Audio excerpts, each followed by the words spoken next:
அவர்கள் சென்றிருக்கக்கூடிய கைங்கரியம் கலிபத்திலே பஞ்சமுக ஆஞ்சநேய சுவாமியுடைய சன்னதி இங்கே இருக்கும் வரை அவருடைய ஒரு கைங்கரியமானது தொடர வேண்டும் என்று அவருடைய பாதங்களிலே பிரார்த்தித்துக் கொண்டு ஆஞ்சநேயன் அஞ்சிலே ஒன்று பெற்றான், அஞ்சிலே ஒன்றை தாங்கி, அஞ்சிலே ஒன்று ஆலயத்தாக ஏகி, அஞ்சிலே ஒன்று பெற்ற அனைத்து கண்டு அயலாத்தூரில் அஞ்சிலே ஒன்றை வைத்தான். அவனை அழைத்து காப்பானது கம்பநாட்டாழ்வான்.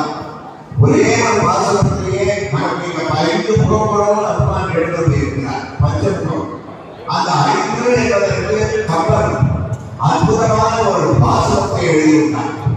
இந்த ஒரு பாட்டை நாம் கேட்டாலோ இல்லை வாழ்க்கையை தினமும் ஒரு முறை சொன்னாலே ராமாயணத்திலே இருக்கக்கூடிய சுந்தரகாண்டத்தை நாம் கேட்ட பலனும் படித்த பலனையும் நமக்கு அனுமானம்